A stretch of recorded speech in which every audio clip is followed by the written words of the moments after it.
কখনো কি ভেবে দেখেছেন এই বিশাল মহাবিশ্ব, এই আকাশ জমিন, চাঁদ সূর্য তারা ফেরেশতা এমনকি মানুষ, এদের শুরু কোথা থেকে? কে ছিল প্রথম এই জগতে? কিভাবে এই সব কিছুর সূচনা হলো?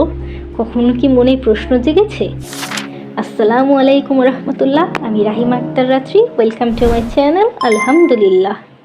আজকের ভিডিওতে আমরা জানবো সকল সৃষ্টির শুরু কখন কিভাবে হয়েছিল। জানবো পবিত্র কোরআন আর সহিহ হাদিসের আলোকে। আমরা সকলেই জানি সব কিছুর শুরুতে শুধুমাত্র আল্লাহ তাআলা ছিলেন, যিনি এক এবং অদ্বিতীয়। তখন না ছিল আকাশ বাতাস, না ছিল পৃথিবী মানুষ, এমনকি তখন ছিল না কোনো ফেরেশতাও।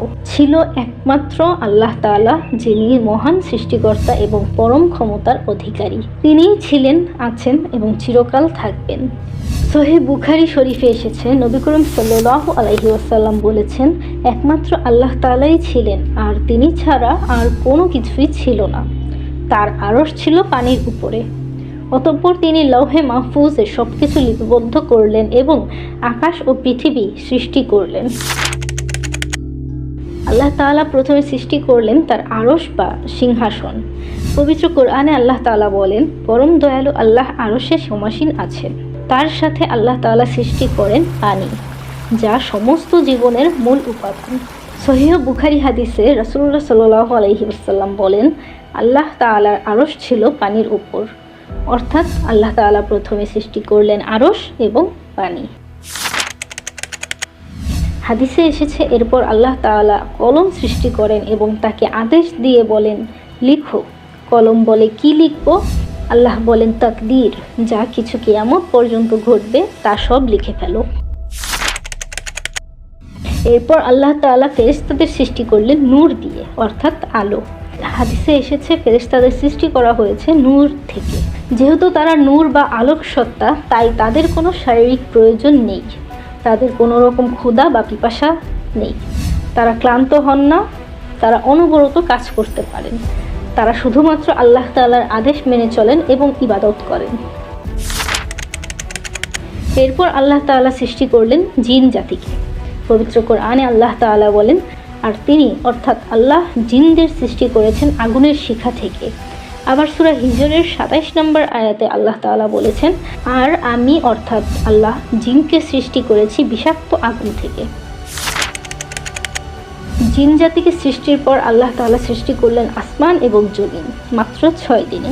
এই বিশাল আকাশমণ্ডলী এবং পৃথিবী মাত্র ৬ দিনে আল্লাহ তাআলা সৃষ্টি করেছেন। এখানে ৬ দিন হচ্ছে আল্লাহ তাআলার কুদরতি ৬ দিন, যা আমাদের পৃথিবীর ৬ দিনের সমান নাও হতে পারে। তিনি প্রথমে সৃষ্টি করেন ধোঁয়ার মতো উপাদান, তারপর আকাশের ৭ স্তর এবং তারপর জমিনের পৃষ্ঠ, পাহাড়, নদী, গাছ, নানান রকমের প্রাণী ইত্যাদি। আরও অনেক কিছু আছে যা আমরা বলে শেষ করতে পারবো না। এরপর মহান আল্লাহ তাআলা আসমানের দিকে মনোনিবেশ করলেন, যা ছিল ধোঁয়া বা ধূম্রপুঞ্জ বিশেষ। তারপর তিনি আসমান ও জমিনকে বললেন, তোমরা উভয়ে আমার অনুগত হও, ইচ্ছায় অথবা অনিচ্ছায়। উভয়ে বলল, আমরা স্বেচ্ছায় অনুগত হলাম।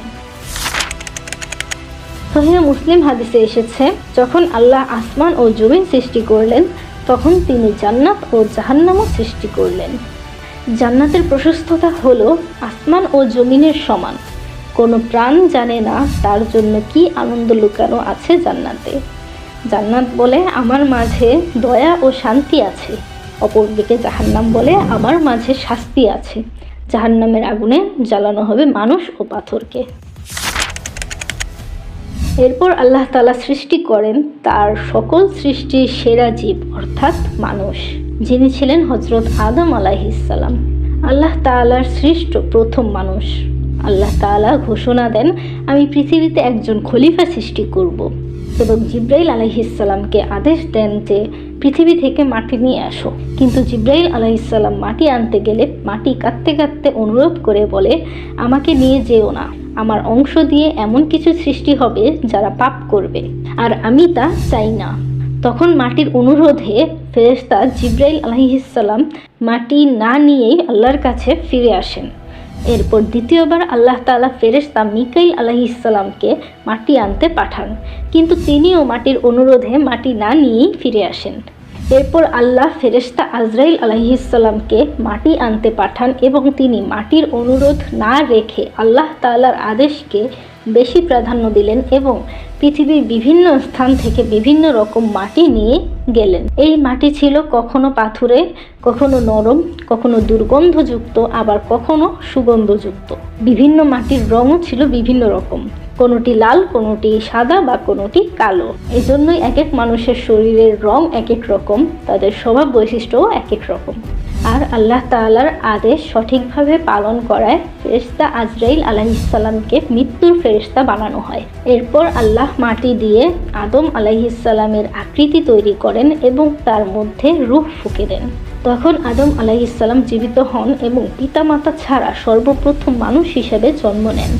আদম আলাইহিসসালামকে জীবিত করার পর আল্লাহ তাআলা সকল ফেরেশতাকে বলেন, তোমরা সবাই আদমকে সেজদা করো।